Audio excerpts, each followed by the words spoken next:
अब आपको पढ़ना है इम्यूनो एसे। क्या पढ़ना है? इम्यूनो एसे। चलो पढ़ते हैं। तो इम्यूनो एसे की बात करते हैं। किसकी बात करेंगे? इम्यूनो एसे।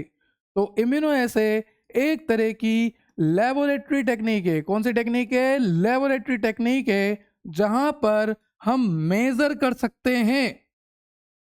किसकी कंसंट्रेशन मेजर कर सकते हैं? या तो आप हार्मोन की कंसंट्रेशन को मेजर करो, या फिर आप किसी ड्रग की कंसंट्रेशन को मेजर करो, या फिर आप किसी प्रोटीन की कंसंट्रेशन को मेजर करो, या फिर आप किसी एंटीजन की कंसंट्रेशन को मेजर करो।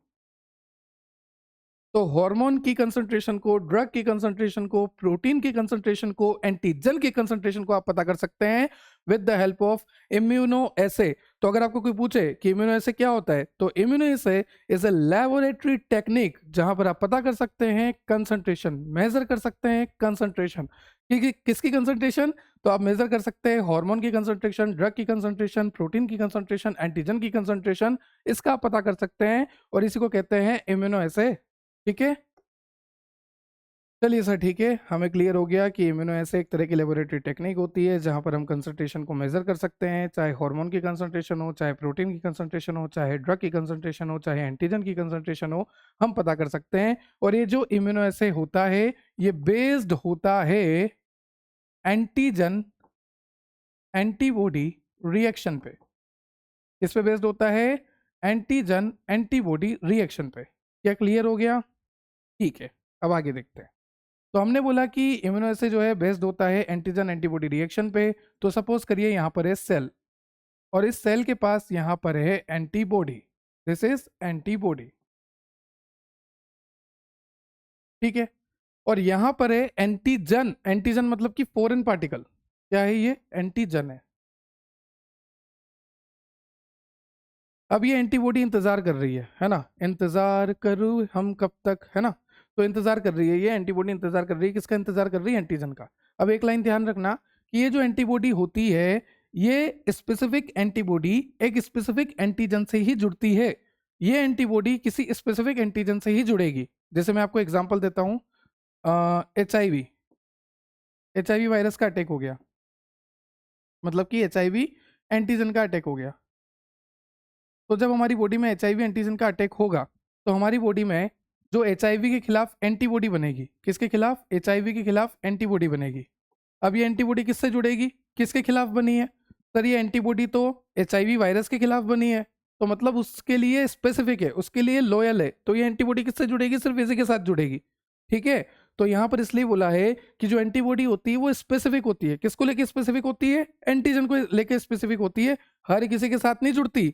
जिस एंटीजन के लिए वो एंटीबॉडी बनी हुई है उसी के साथ जुड़ेगी। जैसे यहाँ पर HIV वायरस, मतलब कि HIV का जो एंटीजन अगर हमारी बॉडी में अटैक कर देता है, तो उसके खिलाफ हमारी बॉडी एंटीबॉडी बनाती है। तो ये एंटीबॉडी HIV वायरस के खिलाफ बनाई गई है, इसलिए इस एंटीबॉडी से सिर्फ HIV वायरस का एंटीजन ही जुड़ेगा। क्लियर है? तो ऐसा होता है कि एंटीबॉडी जो होती है वेरी स्पेसिफिक होती है फॉर एंटीजन। तो यहाँ पर लिख लेते हैं वेरी स्पेसिफिक। ठीक है, अब जैसे ही एंटीजन आता है, ये एंटीबॉडी एंटीजन को कैप्चर कर लेती है। क्या कर लेती है? कैप्चर कर लेती है। तो यहाँ पर आप देख सकते हैं ये कैप्चर कर लिया। ठीक है, और जैसा ही ऐसा सीन हुआ, तो यहाँ पर इस तरह से बना देता हूँ। ये तो आपकी हो गई एंटीबॉडी, और इसके अंदर क्या आ गया? एंटीजन आ गया। तो यहाँ पर आप देख सकते हैं ये तो हो गया एंटीबॉडी, ये हो गया एंटीजन। तो यहाँ पर एंटीबॉडी एंटीजन का कॉम्प्लेक्स बन गया, एंटीबॉडी एंटीजन का कॉम्प्लेक्स बन गया। अब एक बहुत ही बच्चे वाला सवाल कि ये कॉम्प्लेक्स कब तक बनेगा और कितना बनेगा? तो डिपेंड करता है कितना एंटीजन है। जितना एंटीजन होगा उतना एंटीबॉडी से जुड़ेगा, उतना ही ये कॉम्प्लेक्स बनेगा। तो ये कॉम्प्लेक्स कितना बनता है वो किस चीज पे डिपेंड करता है? कि एंटीजन कितना है। जितना ज्यादा एंटीजन, उतना वो जुड़ेगा एंटीबॉडी से, और उतना ही ये कॉम्प्लेक्स बनेगा। तो ये जो कॉम्प्लेक्स बनता है ये किस पे डिपेंड करता है? Amount of antigen. सर एक बात बताइए, हमें कैसे पता लगेगा कि एंटीजन जो है एंटीबॉडी से आके जुड़ गया? जैसे लेट सपोज ये एंटीजन है, ये एंटीजन हमारी इस एंटीबॉडी से आके जुड़ गया, पर हमें कैसे पता लगेगा? हमें थोड़ी ना सपना आ रहा है, हमें कैसे पता लगेगा कि ये जो एंटीजन है इस एंटीबॉडी से जुड़ गया और एंटीजन एंटीबॉडी का कॉम्प्लेक्स बन गया, ये कॉम्प्लेक्स बन गया, हमें कैसे पता लगेगा? तो हमें पता लगाने के लिए यहाँ पर होता है एक लेबल। क्या होता है? लेबल। लेबल्ड एंटीबॉडी होती है ये, और ये लेबल जो है कलर शो कर देगा, या तो ये कलर प्रोड्यूस करेगा, या ये लाइट प्रोड्यूस करेगा, या ये फ्लोरोसेंस प्रोड्यूस करेगा। मतलब कि जैसे ही एंटीजन एंटीबॉडी पे आके अटैच होता है, यहाँ पर ये जो लेबल होता है ये कलर प्रोड्यूस कर देगा, या तो कलर चेंज कर देगा, कलर प्रोड्यूस कर देगा, लाइट प्रोड्यूस कर देगा, या फिर फ्लोरोसेंस करेगा। जब हम लाइट डालेंगे तो ये ग्लो करेगा। ठीक है, तो ऐसे हमें पता लग जाएगा कि कॉम्प्लेक्स बना है या नहीं बना। पर इन सभी चीजों के लिए सारी कंडीशन ऑप्टिमाइज होनी चाहिए। कैसी होनी चाहिए? ऑप्टिमाइज। ऑप्टिमाइज का मतलब सही होनी चाहिए। जैसे कि ये जो एंटीजन है ये बहुत ज्यादा भी नहीं होने चाहिए, क्योंकि अगर एंटीजन बहुत ज्यादा हो गए तो कहीं भी अटैच होने लग जाएंगे। फिर देखो, जैसे मान लीजिए यहाँ अटैच हो गया, है ना, यहाँ अटैच हो गया, यहाँ अटैच हो गया। अटैच तो अंदर होना था पर फिर बाहर अटैच होने लग जाएंगे। कहाँ होने अटैच होने लग जाएंगे? बाहर अटैच होने लग जाएंगे। इसलिए एंटीजन का नंबर भी फिक्स होना चाहिए। तो एंटीजन ज्यादा होगा तो फिर अटैचमेंट कहीं भी हो जाएगी, फालतू की अटैचमेंट होगी। और अगर फालतू की अटैचमेंट होगी तो हमें कलर भी दिखेगा। अरे कलर दिख रहा है ना, हमें कलर दिखेगा कि भाई यहाँ अटैचमेंट होगी तो भी कलर दिखेगा, जबकि ये तो सक्सेसफुल कोई कॉम्प्लेक्स बना ही नहीं। तो हमें फॉल्स रिजल्ट मिलने के चांसेस है कि अगर एंटीजन ज्यादा होगा तो वो कहीं भी बाइंडिंग कर लेगा, और कहीं भी बाइंडिंग हो जाएगी तो कलर शो करेगा। और ये जो एबनॉर्मल कलर, एबनॉर्मल रिजल्ट मिल रहा है, इसको हम कहेंगे बैकग्राउंड नॉइस। मतलब कि एंटीजन ज्यादा होने से हमें बैकग्राउंड नॉइज मिलेगा, एक गलत सिग्नल मिलेगा, एक फॉल्स सिग्नल मिलेगा। ठीक है, अब ये मत कहना कि सर आज तक हमें सिग्नल नहीं मिला। मुझे पता है बेटा, मेडिकल के स्टूडेंट तो मिलेगा भी नहीं, सिग्नल नहीं मिलेगा, इसलिए सिंगल रहेंगे। पर कोई बात नहीं, इतना याद रखो कि एंटीजन ज्यादा नहीं होने चाहिए, क्योंकि अगर एंटीजन ज्यादा हो गए तो कहीं भी अटैच हो जाएंगे, और कहीं भी अटैच हो गए तो फॉल्स सिग्नल मिलेंगे, और फॉल्स सिग्नल मिलेगा तो उसको कहेंगे कि बैकग्राउंड नॉइज ज्यादा होने के चांसेस है। ठीक है, ठीक है सर, हम समझ गए कि एंटीजन ज्यादा नहीं होना चाहिए। अब साथ ही साथ एंटीजन कम भी नहीं होने चाहिए, क्योंकि अगर एंटीजन कम हुए तो कॉम्प्लेक्स सही से नहीं बनेंगे। तो इसलिए कहते हैं ऑप्टिमम, पर्याप्त मात्रा में होनी चाहिए, ना ज्यादा होने चाहिए ना कम होने चाहिए। कम होगा तो कॉम्प्लेक्स ही नहीं बनेगा, ज्यादा होगा तो बहुत सारी दिक्कत आ सकती है, जो कि मैंने आपको बता दी। ठीक है, और वैसे ही एंटीबॉडी के साथ है, एंटीबॉडी के साथ भी वैसे ही है। अगर एंटीबॉडी का नंबर ज्यादा हो गया तो एंटीजन को कहीं भी अटैच करवाने लग जाएगा, है ना। और अगर एंटीबॉडी का नंबर कम हो गया तो कॉम्प्लेक्स ही नहीं बनेगा। सेम कंडीशन एंटीबॉडी के साथ है। तो एंटीजन भी ऑप्टिमम होने चाहिए, हमारे पास पर्याप्त मात्रा में होनी चाहिए, और एंटीबॉडी भी ऑप्टिमम होनी चाहिए। और साथ ही साथ जैसे मान लीजिए ये एंटीजन है, ये एंटीजन इस एंटीबॉडी से आके अटैच हो गया, तो हमने क्या बोला कि जैसे ही एंटीजन एंटीबॉडी से आके अटैच होता है वैसे ही कलर प्रोड्यूस हो जाता है। कलर क्यों प्रोड्यूस होता है? क्योंकि हमने यहाँ पर लेबल लगा रखा है।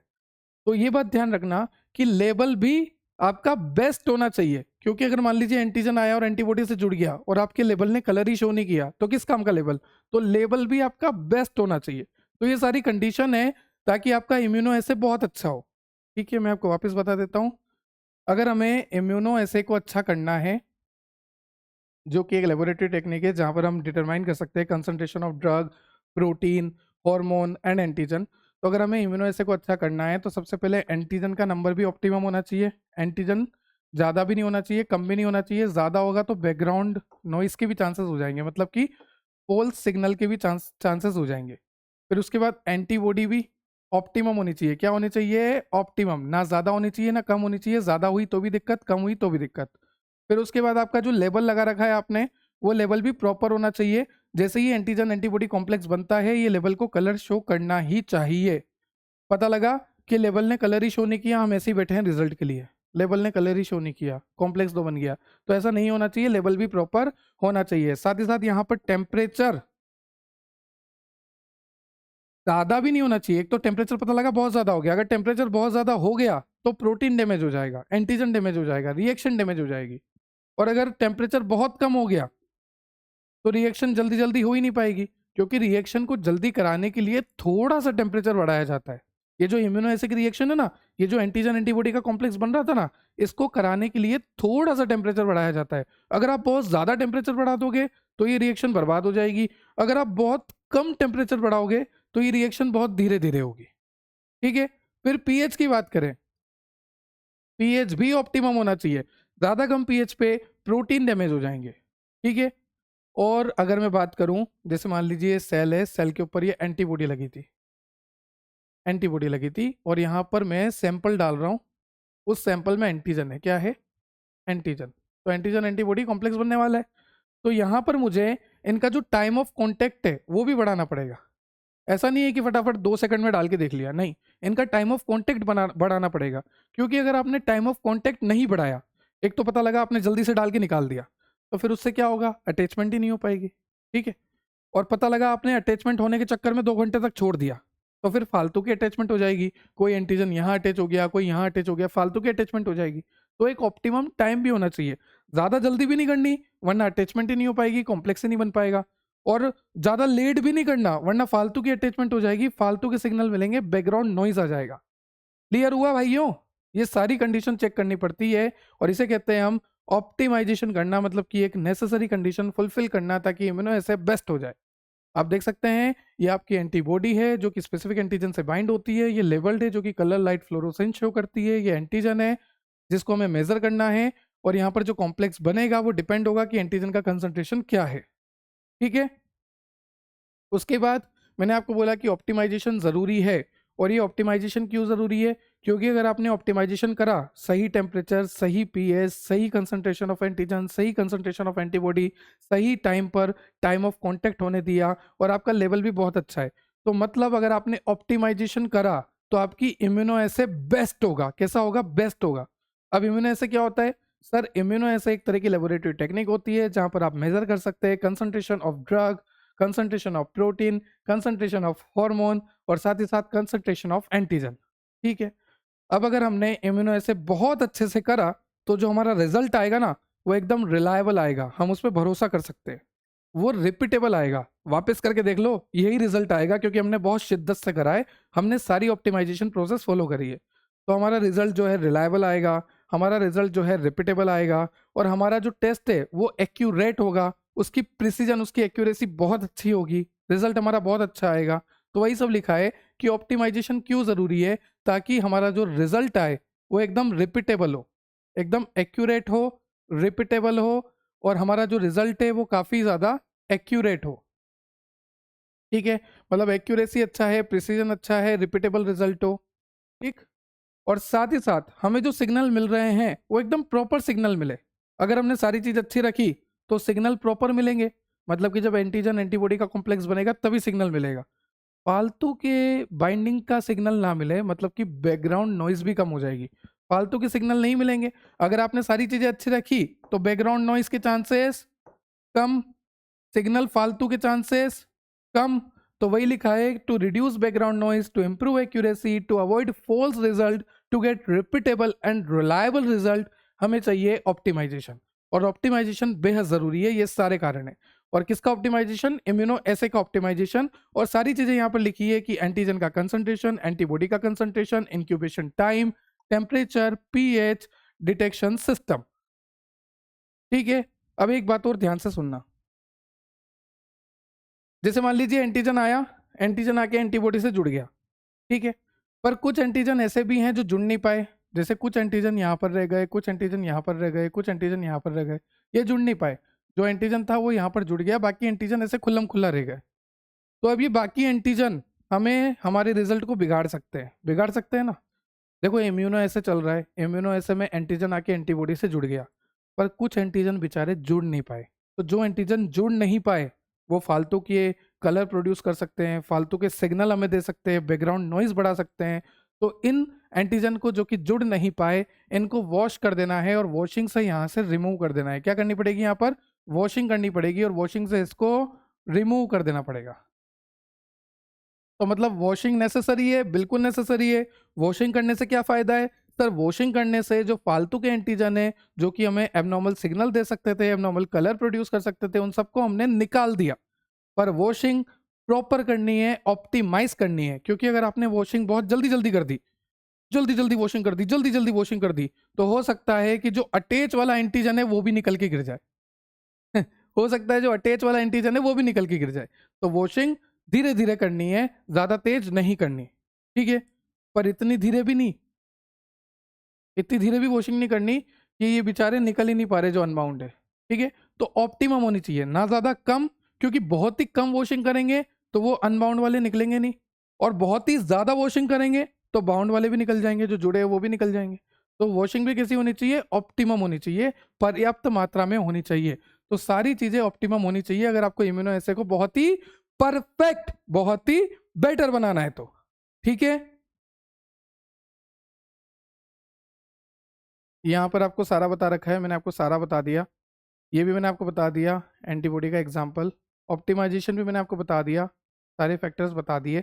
अब ये आपका हेट्रोजीनियस और होमोजीनियस इम्यूनो एसे दो तरह से है, हेटेरोजीनस और होमोजीनस, हेटेरोजीनस और homogeneous.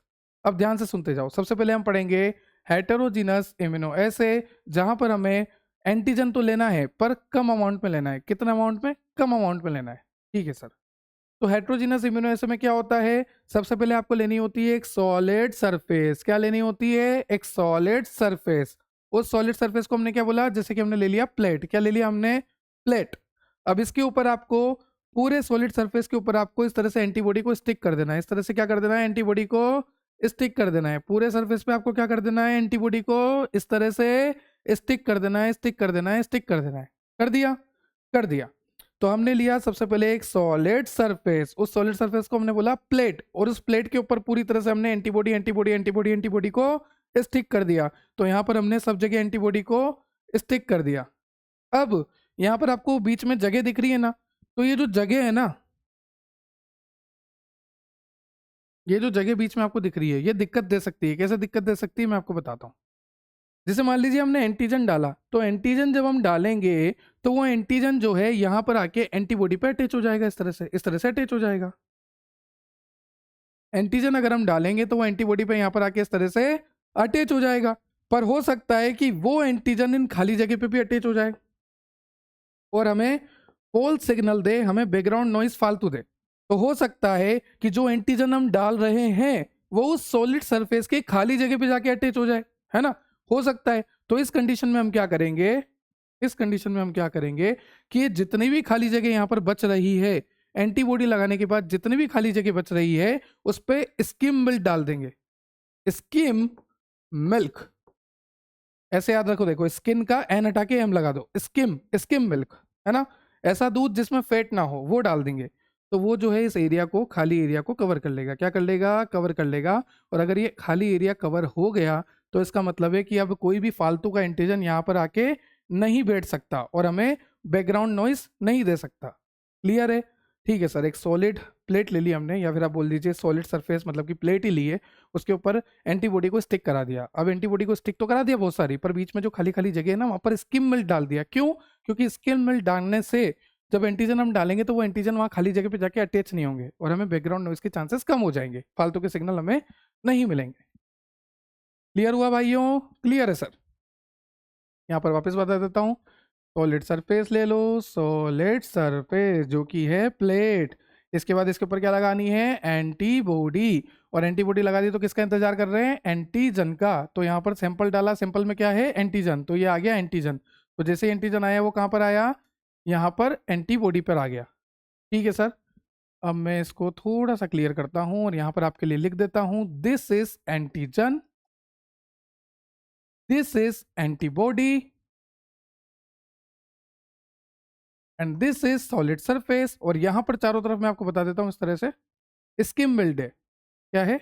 Scheme milk, to avoid unnecessary signal. ठीक है, स्किम मिल्ड हमने डाल दिया। क्लियर है? अब यहां पर हमारे पास क्या बन गया? अगर मैं इसको आगे देखूं तो हमारे पास बन गया एक तो एंटीबॉडी, एक तो बन गई हमारे पास एंटीबॉडी, और एक आ गया उसके अंदर एंटीजन। क्या आ गया उसके अंदर? एंटीजन। सर यहाँ पर दिक्कत नहीं लग रही? क्या दिक्कत है भाई? एंटीजन एंटीबॉडी का कॉम्प्लेक्स बन गया। सर लेवल, अरे हाँ यार, लेवल तो है ही नहीं। हमें कैसे पता लगेगा कि ये कॉम्प्लेक्स बना कि नहीं बना? लेवल तो हमने किया ही नहीं, और लेवल करा नहीं तो कलर तो मिलेगा नहीं। लेवल तो करा ही नहीं, अब क्या करें? अब वापस एंटीबॉडी डालो। क्यों सर? अरे डालो तो सही। अभी आपने क्या करा? एंटीबॉडी और एंटीजन का कॉम्प्लेक्स बनवा दिया ना? बनवा दिया सर। अब वापस एंटीबॉडी डालो। ठीक है सर, ये एंटीबॉडी ये वापस डाली हमने, यहाँ पर ये एंटीबॉडी की स्ट्रक्चर दिखा दी कि एंटीबॉडी वापस डाल रहे हैं। तो एंटीबॉडी किससे जुड़ेगी सर? एंटीजन से ही जुड़ेगी, एंटीजन से ही जुड़ेगी एंटीबॉडी। और इस बार जो आप एंटीबॉडी डबल डालोगे वो लेवल्ड होनी चाहिए। कैसी होनी चाहिए? लेवल्ड। ठीक है सर, ये जो लेवल्ड एंटीबॉडी है इसको वापस डाल रहे हैं हम इसी सॉल्यूशन में। तो हम क्या कर रहे हैं? लेवल्ड एंटीबॉडी को डाल रहे हैं। तो लेवल्ड एंटीबॉडी आएगी और इस एंटीजन से जुड़ जाएगी। तो ये जो एंटीजन है इससे क्या जुड़ गई? ये लेवल्ड एंटीबॉडी, ये लेवल्ड है इस तरह से। क्या है? ये लेवल्ड है, इसको बोल दिया हमने कि ये लेवल्ड है। ये हमने डबल एंटीबॉडी क्यों यूज करी? क्योंकि सर आपने लेबल लगाना भूल गए थे। ठीक है, तो हमने क्या करा? डबल एंटीबॉडी डाली, और जो दूसरी एंटीबॉडी हमने डाली वो कैसी है? लेबल्ड एंटीबॉडी है। कैसी है? Labelled antibody. क्लियर? अब यहाँ पर आपको ये सैंडविच की तरह नहीं दिख रहा क्या सर? सैंडविच की तरह, हाँ हाँ सैंडविच की तरह। देखो, एक एंटीबॉडी, बीच में एंटीजन, फिर दूसरी एंटीबॉडी। जैसे ब्रेड है, दो ब्रेड है, बीच में स्टफिंग है, दो ब्रेड है, बीच में स्टफिंग है। तो एक ब्रेड का पीस, एक ब्रेड का पीस, और बीच में जो स्टफिंग हो गई वो क्या है? ये है हमारी एंटीजन। तो यहाँ पर हमें सैंडविच की तरह देखने को मिलेगा। जो हेट्रोजीनस है उसमें हमें क्या देखने को मिलेगा? सैंडविच की तरह देखने को मिलेगा। जैसे कि आप देख सकते हैं यहाँ पर, एक सेकंड में आपको बताता हूँ। यहाँ पर देखो मैंने लिखा भी है कि सैंडविच फॉर्म होता है क्योंकि एंटीबॉडी से हमने एंटीजन तो जोड़ दिया पर हम लेवल लगाना भूल गए, तो हमने वापस एंटीबॉडी डाली और इस बार हमने लेवल्ड एंटीबॉडी डाली। तो आप देख सकते हैं ये एंटीबॉडी वापस इससे जुड़ गई।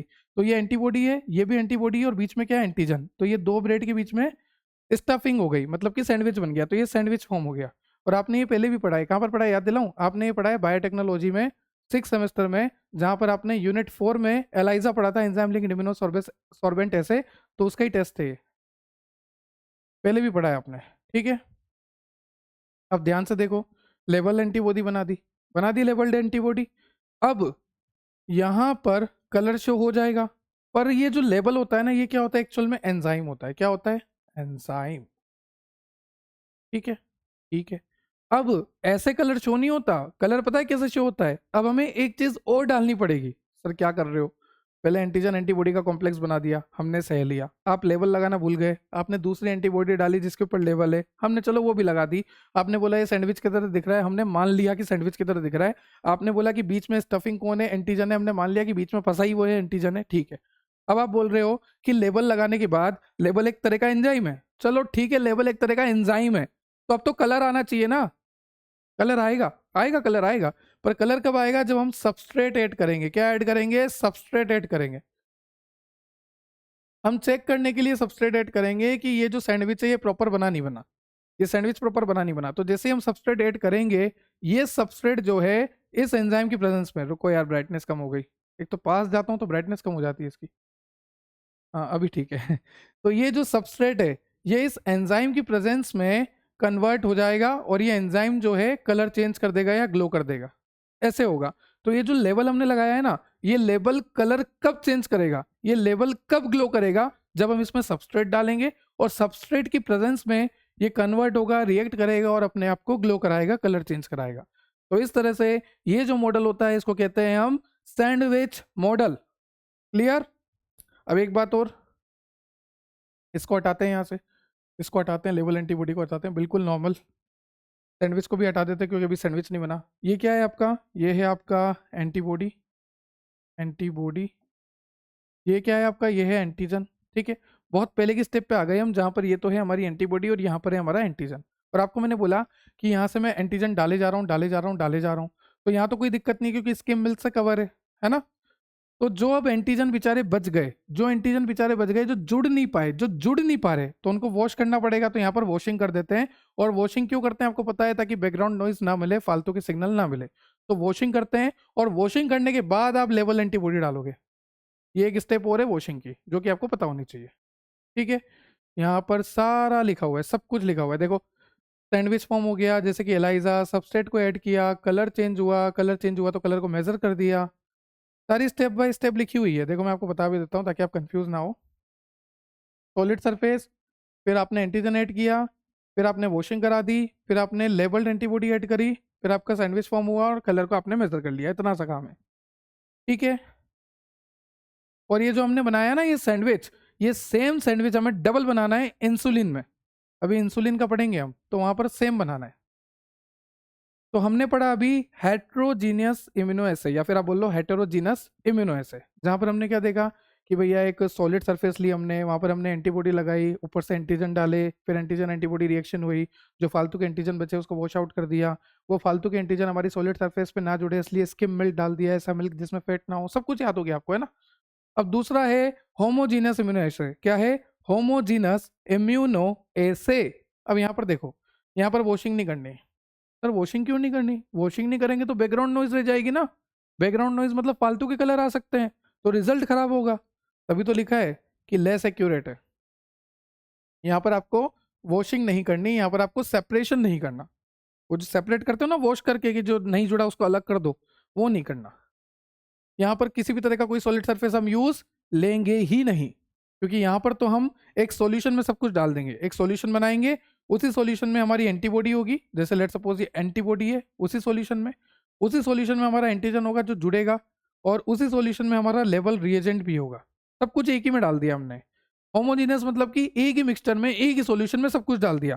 एंटीबॉडी, एंटीजन, लेवल, सब कुछ डाल दिया एक ही सॉल्यूशन में। वहां पर तो हमने क्या करा था, जब एंटीजन एंटीबॉडी कॉम्प्लेक्स बन गई थी तो उसको उठाया था, फिर उसको अलग रखा था, फिर उसमें वॉशिंग करवाने के बाद उसमें अलग से लेवल एंटीबॉडी डाली थी, वो सब अलग प्रोसेस थी।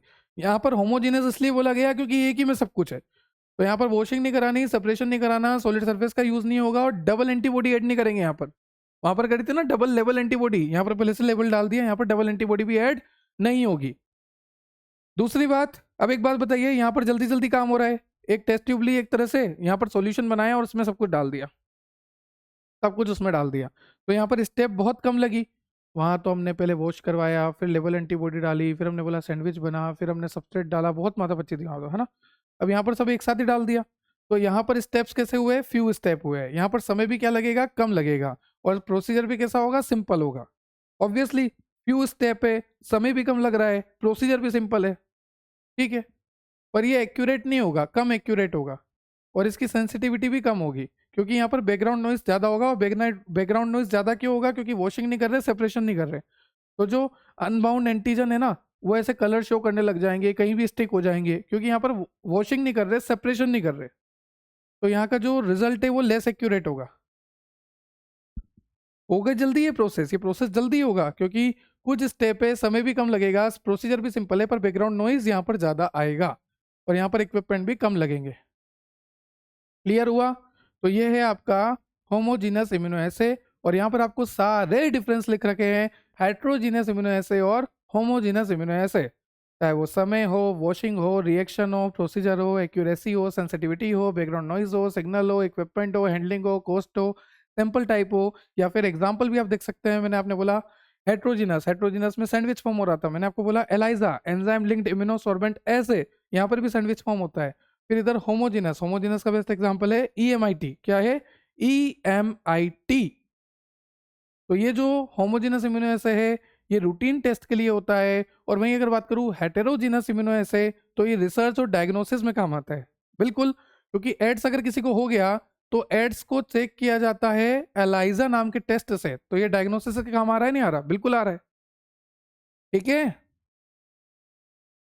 फिर ऑब्जेक्टिव की बात करें कि इम्यूनो एसे अगर हम कर रहे हैं तो उसके क्या क्या ऑब्जेक्टिव है, उसका इवेल्युएशन करना, पता करना, मतलब कि checking how good, accurate and reliable immuno assay test is before using it routinely. अगर हम इम्यूनो एसे को यूज कर रहे हैं तो हमें पहले चेक करना पड़ेगा, इवेल्युएट करना पड़ेगा कि ये इम्यूनो एसे कितना अच्छा है। क्योंकि इम्यूनो एसे क्या था? इम्यूनो एसे, अरे सर याद है, इम्यूनो एसे एक लेबोरेटरी टेक्निक है जहाँ पर आप मेजर कर सकते हो कंसंट्रेशन प्रोटीन का, हार्मोन का, एंटीजन का। प्रोटीन हो गया, हार्मोन हो गया, एंटीजन हो गया, ड्रग का, यही था ना? यही था। तो प्रोटीन का, हार्मोन का, ड्रग का और एंटीजन का कंसंट्रेशन आप पता कर सकते हैं, यही इम्यूनो एसे लेबोरेटरी टेक्निक है। तो अगर मान लीजिए ब्लड में कोई हार्मोन बहुत ही कम है और उसका आपको पता करना है, तो आपका इम्यूनो एसे इतना अच्छा होना चाहिए कि थोड़े से थोड़े अमाउंट में भी अगर कोई प्रेजेंट है ना, तो उसका पता कर ले। जैसे डिजॉक्सिन हो गया, अब डिजॉक्सिन मेरे दिल के लिए ज़रूरी है, मेरी दिल की दवाई है वो, है ना। डिजिटलिस से डिजॉक्सिन मिल रहा है, डिजिटलिस प्लांट से डिजॉक्सिन मिल रहा है, वो डिजॉक्सिन दवाई मेरी बॉडी में जाएगी, पर मेरी बॉडी में बहुत ही कम कंसंट्रेशन चाहिए उसका।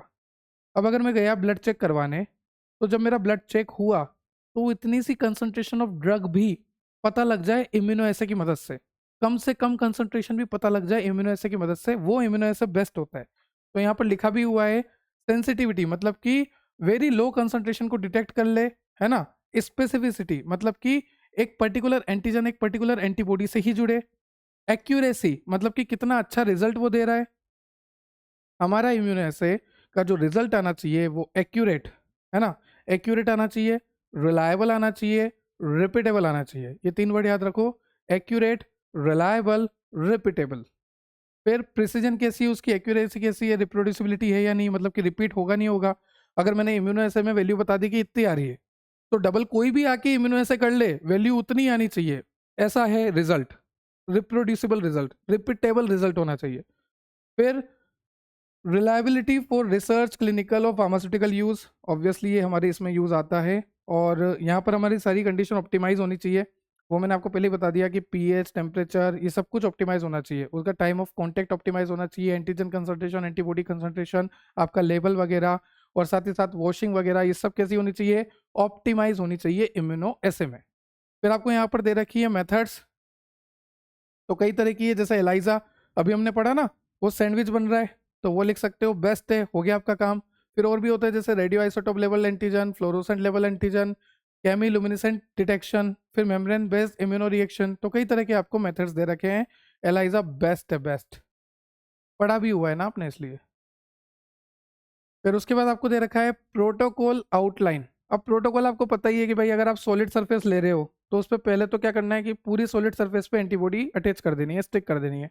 फिर भी अगर कोई खाली जगह बच जाती है वहाँ पे स्किम बेल्ट डाल देना है ताकि कोई फालतू एंटीजन आके अटैच ना हो जाए। तो ये सारी चीज़ें मैंने आपको पढ़ा रखी है, देखो। स्किम बेल्ट डाल देनी है, कोटिंग कर देनी है एंटीबॉडी की, सैंपल को ऐड करना है, वॉशिंग करना है, लेवल एंटीबॉडी डालनी है। फिर लेवल एंटीबॉडी क्यों डालते हैं, क्योंकि पहले तो लेवल करा ही नहीं था। ये वही पूरा सैंडविच मॉडल है। तो ये प्रोटोकॉल आउटलाइन में आप लिख सकते हैं। क्लियर, आगे चलें। नेक्स्ट आपको दे रखा है यहाँ पर preparation for immuno essay evaluation. तो देखो, जब आप इम्यूनो एसे की प्रिपरेशन करोगे तो आपको चेक करना पड़ेगा कि यार ये लेबल सच में कलर दे रहा है या नहीं दे रहा। ये जो इक्विपमेंट हम यूज़ कर रहे हैं डिटेक्शन के लिए, ये इक्विपमेंट कैलिब्रेटेड है, प्रॉपर काम कर रहा है, स्टेराइल है ना, इसमें किसी भी तरह का कोई कंटामिनेशन तो नहीं है ना, रिजल्ट तो नहीं बिगड़ जाएगा ना। तो आपको पहले ही चेक कर लेना है कि आप जो भी चीज़ यूज़ कर रहे हो वो प्रॉपर हो, कैसी हो, प्रॉपर हो, ताकि किसी भी तरह का कोई भी रिजल्ट आपका ना बिगड़े। आपकी रिएजेंट की प्रिपरेशन से लेकर, रिएजेंट का प्रिपरेशन मतलब कि एंटीजन का प्रिपरेशन, एंटीबॉडी का प्रिपरेशन, बफर वगैरह जो भी आप यूज़ कर रहे हैं, उससे लेकर स्पेक्ट्रोफोटोमीटर तक, हमने यूज़ किया था ना स्पेक्ट्रोफोटोमीटर, ठीक है, ऑप्टिकल डेंसिटी का पता करने के लिए। तो स्पेक्ट्रोफोटोमीटर तक सब कुछ आपका कैलिब्रेट और प्रॉपर होना चाहिए, ठीक है। आपने स्टैंडर्ड कर्व सेटअप भी करना है, आपको पता होना चाहिए नॉन कंसंट्रेशन ऑफ एंटीजन और एंटीबॉडी लेकर के किस तरह का कर्व आएगा, ठीक। कंट्रोल सेटअप मतलब कि पहले हमें चेक करना है कि हमारा जो ये इम्यूनो ऐसे ही वर्क कर रहा है प्रॉपरली या नहीं कर रहा, ठीक। फिर प्रोटोकॉल रिव्यू, हमें जितने भी प्रोटोकॉल थे, जितने भी फिक्स रूल थे, जैसे कि रिएजेंट कैसा होना चाहिए, इक्विपमेंट कैसा होना चाहिए, वापस उसको चेक करना है कि क्या हमने प्रोटोकॉल को पूरी तरह से चेक किया, फॉलो किया, तो उसको रिव्यू करो। फिर इन्वायरमेंट चेक करो कि जो इम्यूनो ऐसे का इन्वायरमेंट होना चाहिए कि टेम्परेचर इतना हो, पीएच इतना हो, क्या सही में वो इन्वायरमेंट है। देखो टेम्परेचर सही है ना, क्लीनिनेस है ना, टाइमिंग हम प्रॉपर दे रहे हैं ना एंटीजन एंटीबॉडी को जुड़ने का, तो वही सब आपको यहाँ पर लिखना है। देख लो अच्छे से, everything you do before running or assessing an immunoassay to make sure results are accurate, reproducible and meaningful and reliable. Clear? Now next is immunoassay for digoxin. अब इसको और ध्यान से समझना, यहाँ पर होने वाला है कंपटीशन। क्या होने वाला है? कंपटीशन होने वाला है। सर डिजॉक्सिन, हाँ डिजॉक्सिन जो कि हमारे दिल की बीमारी को सही करता है, जो कि हमें डिजिटलिस से मिलता है। हाँ सर ये तो हमें पता है कि डिजिटलिस से मिलता है, दिल की बीमारी में काम आता है डिजॉक्सिन। और इस डिजॉक्सिन को मैंने ले लिया, इस डिजॉक्सिन को। अब मुझे ये चेक करना है कि मेरे ब्लड में डिजॉक्सिन का कंसंट्रेशन कितना है, क्या ज्यादा है या कम है। तो वो कैसे पता लगेगा? इम्यूनो एसे से पता लगेगा। तो मुझे चेक करना है कि मेरी बॉडी में डिजॉक्सिन का कंसंट्रेशन ज्यादा है या कम है, इसका मुझे पता करना है, ठीक है। तो इसके लिए मैं क्या करूंगा, एक सेटअप तैयार करूंगा। जैसे मान लीजिए यहाँ पर मैं एक एंटीबॉडी रखूंगा, एंटीबॉडी क्या रखूंगा, एंटीबॉडी। तो ये मैंने यहाँ पर एंटीबॉडी रख दी। अब यहाँ पर मैं इस इंसान का ब्लड लूंगा जिसमें मुझे पता करना है कि डिजॉक्सिन का कंसंट्रेशन कितना है। तो ब्लड सैंपल लिया, ब्लड सैंपल लिया और यहाँ से डिजॉक्सिन निकाल लिया। ये डिजॉक्सिन ह्यूमन ब्लड से है, कहाँ से, ह्यूमन ब्लड से। और एक मैं एक और डिजॉक्सिन ऐड करूंगा, और वो डिजॉक्सिन कहाँ से ऐड होगा, देखो मैंने लिखा भी है, मशीन एडेड डिजॉक्सिन होगा। कैसा होगा, मशीन एडेड डिजॉक्सिन होगा। तो यहाँ पर दूसरा डिजॉक्सिन होगा और वो होगा मशीन वाला। इसको अलग कलर से लिखते हैं, एक सेकेंड। यहाँ पर एक और डिजॉक्सिन होगा और वो होगा आपका मशीन वाला, मशीन वाला डिजॉक्सिन होगा। और ये जो मशीन वाला डिजॉक्सिन होगा ये लेबल्ड होगा। कैसा होगा बच्चों, लेबल्ड होगा। क्लियर, अभी तक क्लियर हो गया कि हाँ सर हमने एक एंटीबॉडी रखी है बीच में और दोनों तरफ कंपटीशन के लिए तैयार कर लिया। एक तरफ ह्यूमन ब्लड का डिजॉक्सिन पर उसके पास लेबल नहीं है, और दूसरी तरफ मशीन का डिजॉक्सिन जिसके पास लेबल भी है। लेबल जो कि कलर चेंज करे, कलर प्रोड्यूस करे, हमें बताए कि कॉम्प्लेक्स बन गया, याद है ना। ठीक है, अब यहां पर कंपटीशन हो रहा है। एक तरफ ह्यूमन के ब्लड का डिजॉक्सिन, एक तरफ जो मशीन का डिजॉक्सिन है जो कि लेबल्ड है। ठीक है, ये लेबल है और मशीन का डिजॉक्सिन है। और एक तरफ आप देखो लड़ने के लिए तो तैयार है पर बिना लेबल है, कोई लेबल नहीं हो रहा हाथ में, है ना। अब ये बाइंडिंग की कोशिश करेंगे। अब जिसकी कंसंट्रेशन ज्यादा होगी वही जीतेगा, वही बाइंड कर पाएगा। तो अगर मान लीजिए ह्यूमन ब्लड में डिजॉक्सिन की कंसंट्रेशन ज्यादा निकली, ध्यान से सुनना, बहुत ध्यान से, इसको पहले तो ऊपर भेजते हैं हम। चल बेटा ऊपर जा थोड़ा सा, दिख रहा है ना भाइयों, हाँ दिख रहा है।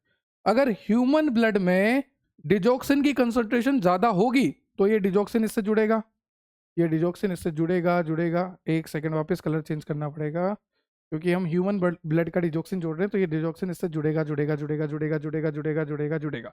बहुत सारी एंटीबॉडी है, बहुत सारी एंटीबॉडी है, डिजॉक्सिन जुड़ता जाएगा, जुड़ता जाएगा। किसका डिजॉक्सिन ज्यादा जुड़ेगा, ज्यादा किसका जुड़ेगा, ज्यादा ह्यूमन ब्लड का जुड़ेगा क्योंकि ह्यूमन ब्लड का ज्यादा है। और थोड़ा बहुत इसका जुड़ेगा, थोड़ा बहुत इसका जुड़ेगा। ठीक है, अब ह्यूमन ब्लड का जो डिजॉक्सिन है वो लेवल नहीं है ना, तो यहां पर कलर कम आएगा, यहां पर कलर कम आएगा, मतलब कि यहां पर सिग्नल कम आएगा। सिग्नल कम क्यों आएगा, देखो ध्यान से सुनो। अगर ह्यूमन के ब्लड में डिजॉक्सिन ज्यादा है और डिजॉक्सिन ज्यादा होने के चक्कर में, ज्यादा डिजॉक्सिन किसके पास है, ह्यूमन के ब्लड के पास, और अगर ह्यूमन के ब्लड के पास ज्यादा डिजॉक्सिन है तो वो फटाफट फटाफट जुड़ेगा। और अगर वो फटाफट फटाफट जुड़ रहा है, जुड़ रहा है, तो यहां पर कॉम्प्लेक्स बना रहा है, पर इस कॉम्प्लेक्स में कोई कलर ही नहीं आएगा।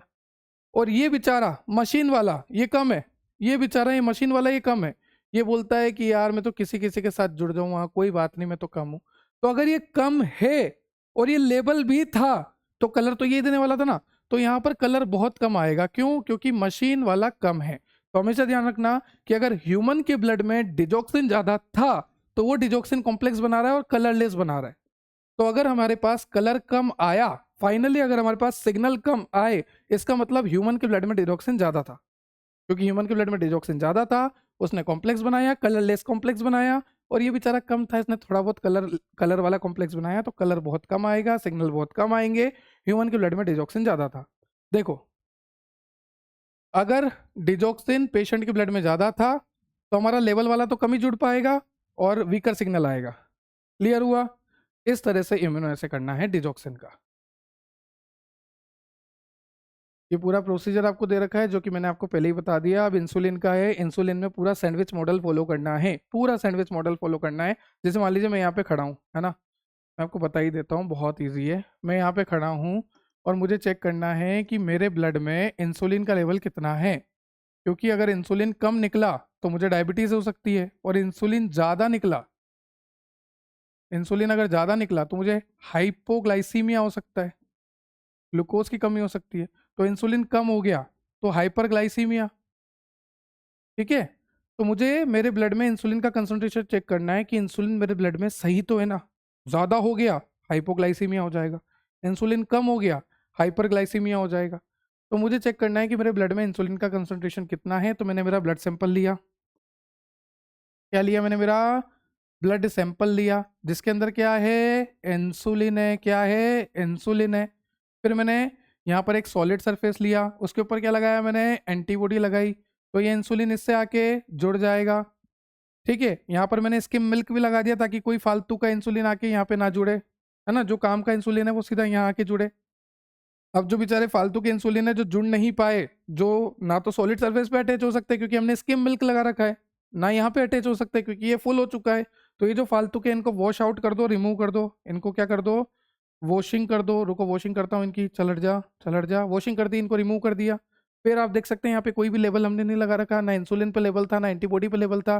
फिर लेवल वाली एंटीबॉडी डालेंगे, फिर हमारा वो डालेंगे रिएजेंट जिसकी मदद से जो है एंजाइम कलर दे, हमारा वो क्या बोलते हैं सबस्ट्रेट डालेंगे।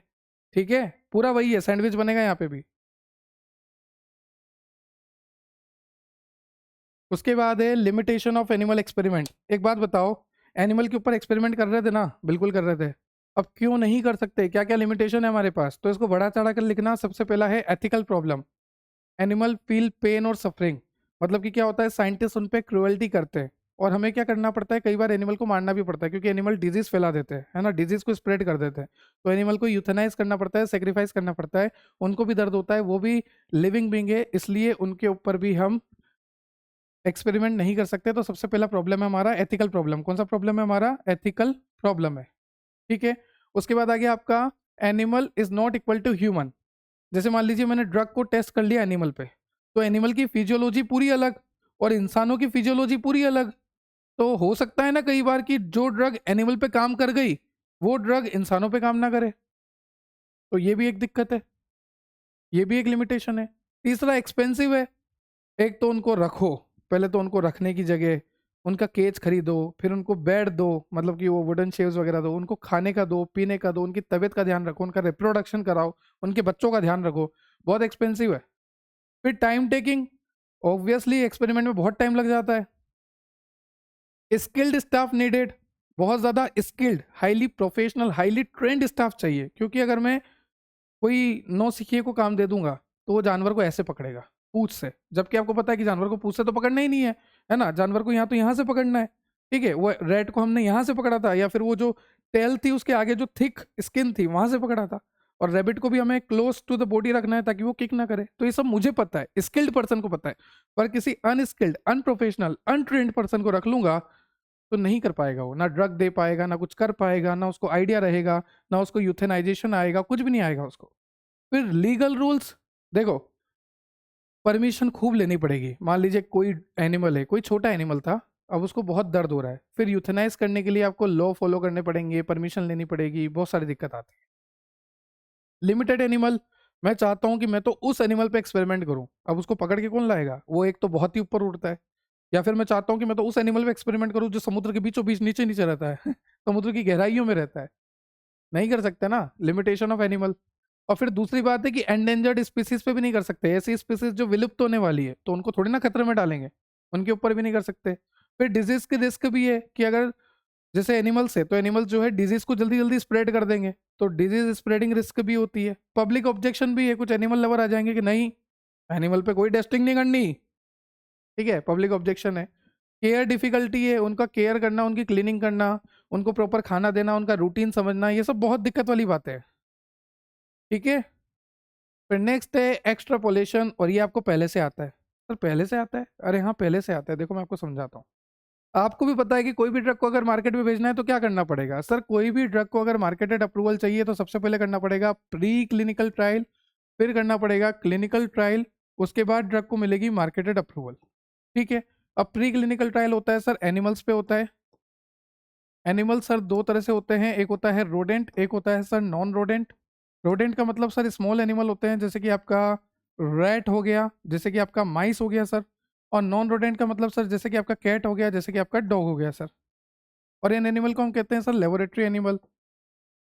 और यहाँ पर दो तरह से एक्सपेरिमेंट होते हैं, एक होता है इन विट्रो एक्सपेरिमेंट सर, और एक होता है सर इन विवो एक्सपेरिमेंट।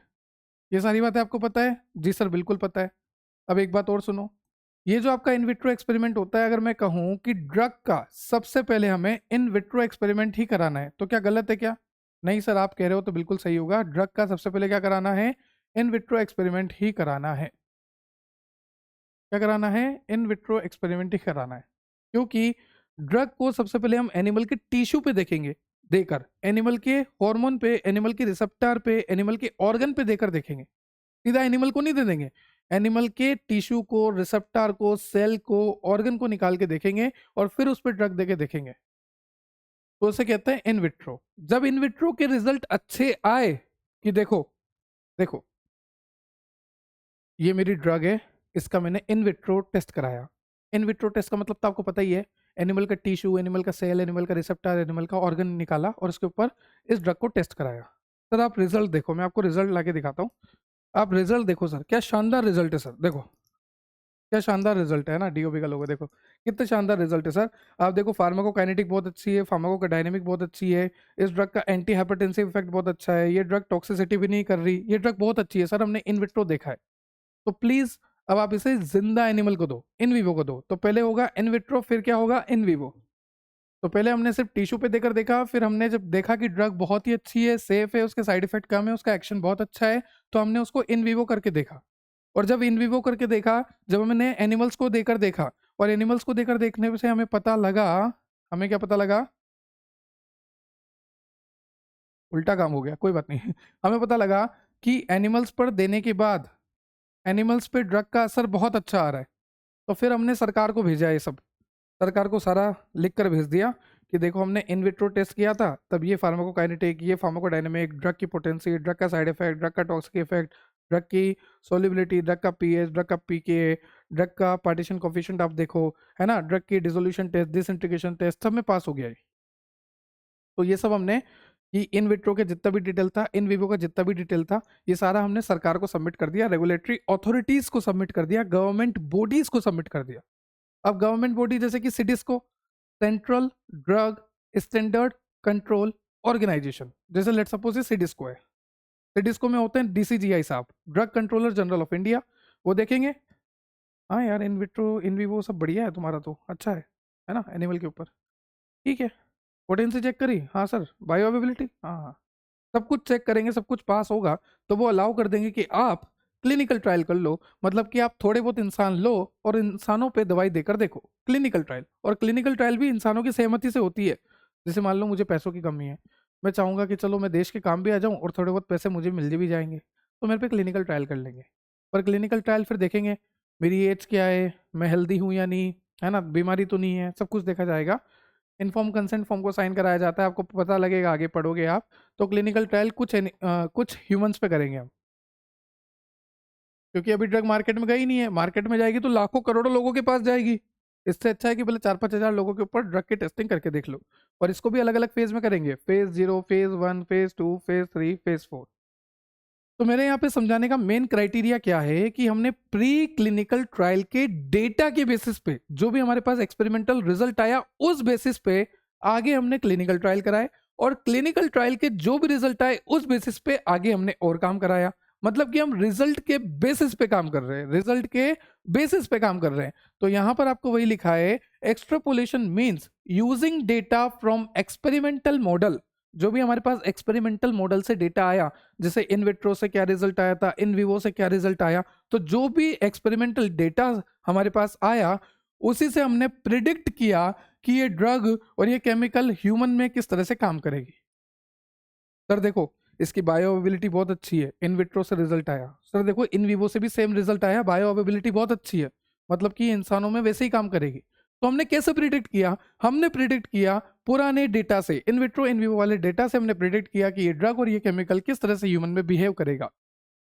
क्योंकि डायरेक्ट तो ह्यूमन को दे ही नहीं सकते, तो यहाँ पे वही लिखा है, इन विट्रो करो, फिर इन विवो करो, फिर ह्यूमन पे ट्राई करो, मतलब कि क्लिनिकल ट्रायल करो, फिर जाके इसको मार्केट में भेजो। क्लियर। अब यहाँ पर आपको सारे डिफरेंस समझा रखे हैं, जैसे कि इन विट्रो का मतलब क्या होता है कि जैसे हम लैब में टेस्ट कर रहे हैं, टेस्ट ट्यूब ले रहे हैं, पर्पस क्या है सब बता रखा, मीनिंग क्या है, प्लेस क्या है, पर्पस क्या है, क्या स्टडी करते हैं, डोज क्या, डिसीजन है, एडवांटेज क्या है, लिमिटेशन क्या है, रिजल्ट क्या आएगा। ठीक।